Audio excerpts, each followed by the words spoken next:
കുട്ടനാട്ടിലെ വെള്ളപ്പൊക്കത്തിന് ശാശ്വത പരിഹാരം കാണുമെന്ന് തോമസ് കെ തോമസ് എം.എൽ.എ. പാടശേഖരത്തിൽ അനിയന്ത്രിതമായി നിറഞ്ഞ വെള്ളം വറ്റിച്ച് ജലനിരപ്പ് ക്രമീകരിക്കുന്നതിന് ദുരന്ത നിവാരണ ഫണ്ടിൽ നിന്നും തുക അനുവദിക്കുന്നതിനാവശ്യമായ നടപടി സ്വീകരിക്കുമെന്നും തോമസ് കെ തോമസ് എം.എൽ.എ. പറഞ്ഞു.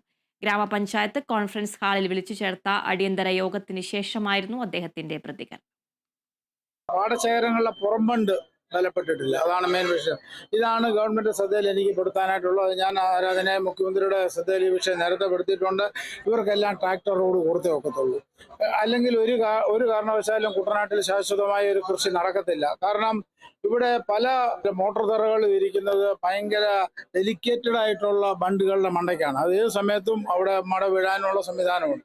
അതിനെയൊക്കെ അതിജീവിക്കണമെന്നുണ്ടെങ്കിൽ ഞാനീ പറയുന്ന രീതിയിൽ കാര്യങ്ങൾ ബലപ്പെടുത്തി പോകത്തുള്ളൂ. ഇപ്പം അടിയന്തരമായിട്ട് കളക്ടറെ ശ്രദ്ധയിൽപ്പെടുത്തി ഞാൻ DMനോട് പറഞ്ഞ് നിങ്ങൾ റിപ്പോർട്ട് ഉണ്ടാക്കി മന്ത്രി കൊടുത്തു കഴിഞ്ഞാൽ ഞാൻ നാളെ രാവിലെ തന്നെ ഈ വിഷയമായിട്ട് ഹൈലൈറ്റ് ചെയ്തുകൊണ്ട് അങ്ങോട്ട് പോകാനായിട്ട് ആഗ്രഹിക്കുന്നു. ശാശ്വതമായ ഒരു പരിഹാരം ഗവൺമെന്റ് ഭാഗത്തു നിന്ന് ഇതിനകത്തുണ്ടാകും.